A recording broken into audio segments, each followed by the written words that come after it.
आपका स्वागत है हमारे कमल एजुकेशन एकेडमी के अंदर, जिसके अंदर आज हम एक नया ऑल ओवर बनाएंगे, जिसमें हम फ्लावर का यूज करेंगे। किसी भी इंटरनेट से एक फ्लावर लेंगे और उसका हम ऑल ओवर डिजाइन बनाएंगे और परफेक्टली उसको सेट करके और उसमें हम बैकग्राउंड सेट करके चेक करेंगे कि वो डिजाइन हमारी किस तरीके से दिखेगी। चलिए उसको हम स्टार्ट करते हैं कि किस तरीके से हम ऑल ओवर बना सकते हैं। तो सबसे पहले हमारा जो काम है कि आप फोटोशॉप ऑन कर ले। तो फोटोशॉप को हम यहाँ से स्टार्ट में जाके फोटोशॉप ऑन कर लेते हैं।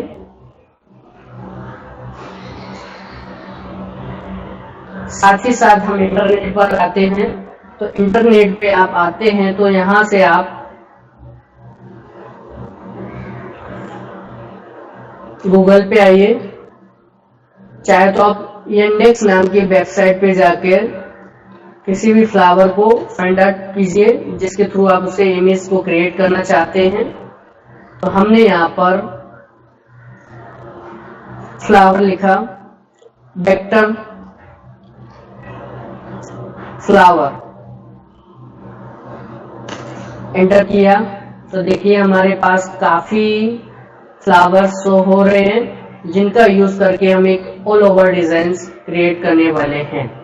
तो सपोज कि मैं यहाँ से इस वेक्टर इमेज को लेने वाला हूँ, तो ये हम इमेज को डाउनलोड कर लेते हैं। तो हमारा सबसे इम्पोर्टेंट काम होता है कि आप जिस भी मटेरियल का यूज करके जिस भी डिजाइन को क्रिएट कर रहे हैं, उस डिजाइन के मटेरियल को हमेशा कंप्यूटर के अंदर सेव करते रहें, क्योंकि हो सकता है कि कभी कभी आपको सेम इमेज बनाने की आवश्यकता हो जाए तो आपके पास वो मटेरियल होना जरूरी है। इस फ्लावर को लेने के बाद मैं कुछ और भी इसमें चेंजेस लाना चाहता हूँ या कुछ और फ्लावर का यूज करूंगा। तो देख लेते हैं कुछ हमारे लिए इंटरेस्टिंग हो। चलिए ये वाला भी हम फ्लावर एक ले लेते हैं, वेक्टर ही है, इसे भी हमने सेव कर लिया। सेव करने के बाद आपको आना है अपने सिस्टम में, यानी कि फोटोशॉप पे। यहां से क्रिएट में आना है तो कि आप किस चीज का डिजाइन आप बना रहे, किस साइज के लिए ऑल ओवर डिजाइन बना रहे हैं, उसके आधार पे आप इसे सेट कर लीजिए। तो हम यहाँ से लेने वाले हैं 750 पिक्सल के ड्यूरेशन के अंदर इस पूरी ऑल ओवर डिजाइन को क्रिएट करेंगे। तो 700 पिक्सल बाय 700 पिक्सल और रिजोल्यूशन को आपको 150 लेने के बाद उसे आपको क्रिएट पे क्लिक करना है, तो आपका पेज इस तरीके से तैयार हो जाता है। उसके बाद अब आपको ओपन में आके हमने जो दो फाइल्स को डाउनलोड किया था उन दोनों फाइल्स को ओपन कर लेना है। तो हमने इन दोनों को ओपन कर लिया है। ओपन करने के बाद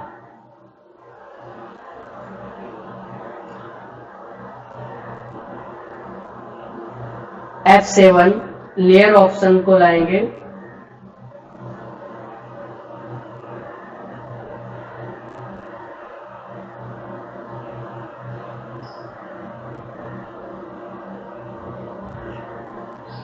तो यहां से हमने लेयर ऑप्शन लिया, इसका लॉक ओपन कर लेना है।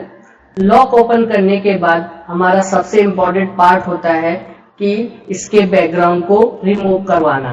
तो हम यहाँ से कोशिश करते हैं कि हमारे पास एक मैजिक बॉन्ड टूल है, इसके थ्रू अगर हम सिलेक्शन करते हैं तो देखिए कि ये परफेक्ट सिलेक्शन हो रहा है, कहीं पर कुछ ओवर तो नहीं जा रहा है। अगर आपका परफेक्ट है तो आप उसे डायरेक्ट डिलीट कर सकते हैं। अगर आपका कोई भी मिस्टेक है तो आप उसे ठीक कीजिए और उसके बाद ही उसे आगे का प्रोसेस कीजिए। तो हमने यहाँ से जल्दी से इसका पूरा बैकग्राउंड रिमूव कर लेते हैं। जूम करके भी आप इसमें वर्क कर सकते हैं।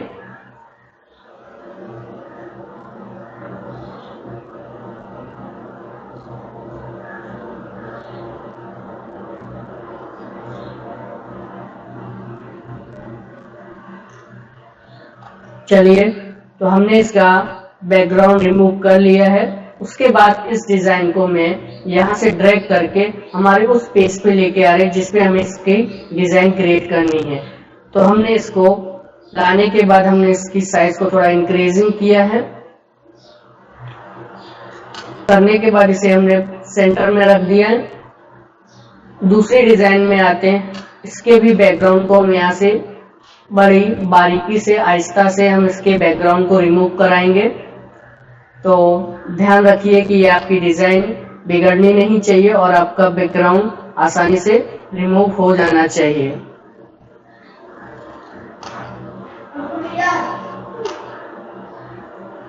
बोल थोड़ी देर बाद आना।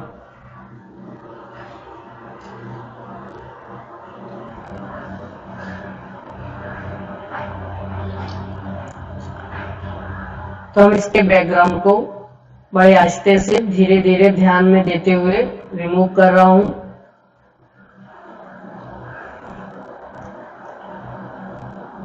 छोटा सा छोटा बारीकी से बारीकी काम आपको बड़ी बारीकी के साथ करना होगा, क्योंकि अगर आप बारीकी से काम नहीं करेंगे तो आपकी डिजाइन बिगड़ भी सकती है। तो इसलिए आप बड़ी ध्यान पूर्वक और बारीकी से इसमें काम कीजिए डिजाइन को इरेज करने में।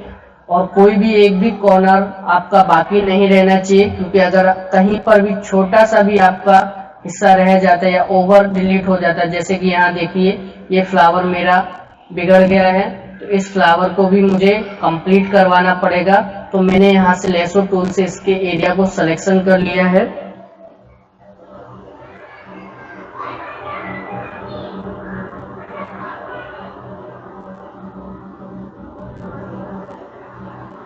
सिलेक्शन करने के बाद मैं इसमें सेम कलर फिल आउट कराने की कोशिश करूंगा। तो मैंने यहाँ पे क्लोन ऑप्शन लिया है और क्लोन ऑप्शन के द्वारा इसमें सेम कलर फिल करके उसको कंप्लीट करता हूं, क्योंकि ये कंप्लीट डिजाइन तभी अच्छी लगेगी जब इसमें किसी भी प्रकार का प्रॉब्लम नहीं होगा।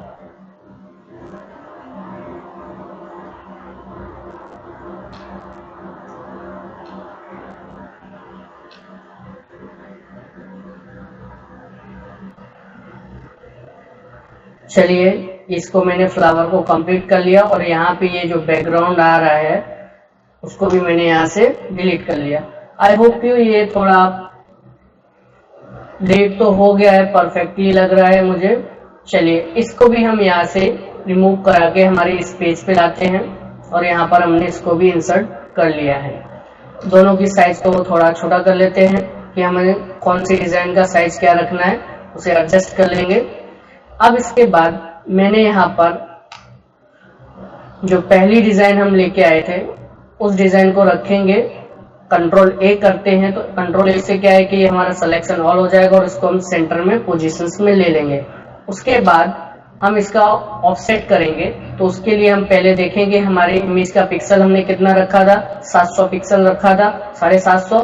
और 750 का अगर हम आधा करते हैं तो कितने पिक्सल्स में हमें ये बना हुआ दिखाई देगा। तो हम इसके 750 पिक्सल के आधार पर अगर हम इसका आधा करते हैं तो हमें ये ऑफसेट करने की परमिशंस देगा। तो फिल आउट और हम फिल्टर में जाके अदर ऑफसेट्स में आएंगे और यहाँ से 750 का हम करते हैं 350 बाय 25, यानी कि 375 बाय 375 अगर हम लेते हैं तो आपका 750 का पिक्सल का आधा हो जाता है। और इसको सेट कर लीजिए। सेट करने के बाद हमारा जो दूसरा डिजाइन था उस डिजाइन को हम इस तरीके से सेंटर में रखेंगे कि ये डिजाइन इसमें एकदम परफेक्टली मैच हो जानी चाहिए और ये सेट भी होनी चाहिए। तो ये हमने इसको भी ले लिया। इसके बाद हम इसका एक और डुप्लीकेट बनाएंगे। डुप्लीकेट इसलिए मैं बना रहा हूँ क्योंकि मुझे इसका थोड़ा रिफ्लेक्शन भी देना है जगह जगह पे। तो हमने इसका भी लेने के बाद इसका ऑफसेट बनाना है। ऑफसेट करने के बाद इसको थोड़ा सेंटर से साइड में लेना है।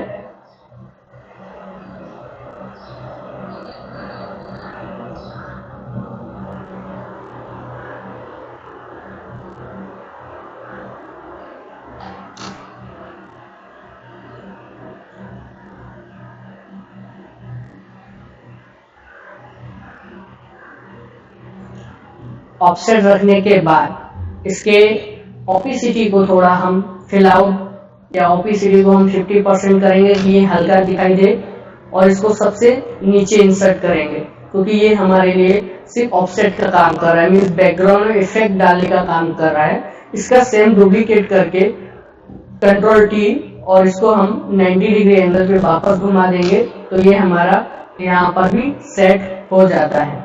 और इसके बाद हम इसको भी सेंटर में ले ले और इसके ओके करते हैं।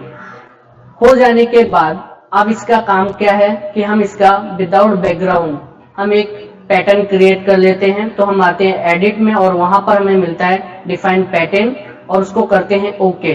पैटर्न बनाने के बाद हम इसका एक फिल आउट देखेंगे कि हमारा ये डिजाइन किस हिसाब से दिखाई दे रहा है। तो उसके लिए हम एक नया पेज ले रहे हैं। क्रिएट में आने के बाद मैंने यहाँ पर थोड़े बड़ी साइज में पेपर लेने वाला हूँ, तो जिसका आप साइज में 27 बाय 27 इंच का मैं लेकर 150 रेजोल्यूशन ले रहा हूँ। उसके बाद उसे आप ओके कीजिए और यहाँ से आप नया लेयर लीजिए। नया लेयर लेने के बाद एडिट में फिल ऑप्शन आता है, शॉर्टकट की भी आप यूज कर सकते हैं, शिफ्ट प्लस F5। इस पे आपको क्लिक करने के बाद आपको यहाँ पर पैटर्न मिलेगा। पैटर्न से आप उस पैटर्न को सेलेक्ट कीजिए जो आपने अभी बनाया है, उसे कीजिए आप ओके करने के बाद अगर आप देखें तो ये आपका पैटर्न तैयार हो चुका है। अब इसी में हमारा कोई भी बैकग्राउंड अवेलेबल नहीं है तो हम इसमें एक बैकग्राउंड डालेंगे। तो इसमें मैं बैकग्राउंड लाइट येलो कलर का यूज करने वाला हूँ कि ये उससे मैचेस लगे कि ये एकदम परफेक्टली लाइट येलो में अच्छा दिखाई देगा। तो देखिए ये आपका लाइट येलो में बैकग्राउंड सेट कर दिया और ये आपकी डिजाइन इस तरीके से बन जाती है। अगर आप इसके बैकग्राउंड में कुछ इफेक्ट चेंज करना है बैकग्राउंड पैटर्न के अंदर तो आप एक काम कर सकते हैं कि अगर आप नया फोटोशॉप ऑन कर चलाते हैं तो आपको यहाँ पर फिल्टर गैलरी मिलता है, इसमें आप आइए तो इसमें आपको अलग अलग पैटर्न्स मिल जाते हैं। आप उनका यूज करके इसमें कुछ रिफ्लेक्शंस डाल सकते हैं जिससे कि ये सादा पेज नहीं दिखाई देगा और ये डिजाइन थोड़ी उसमें अट्रैक्टिव लगेगी। उसके बाद ये आपका पैटर्न और ये डिजाइन आपकी तैयार हो जाती है। आई होप यू दोस्तों आपको समझ में आया होगा कि हम फ्लावर का यूज करके किस तरीके से ऑल ओवर डिजाइन बना सकते हैं और हम नए पैटर्न को भी तैयार कर सकते हैं। Thank you for watching my video.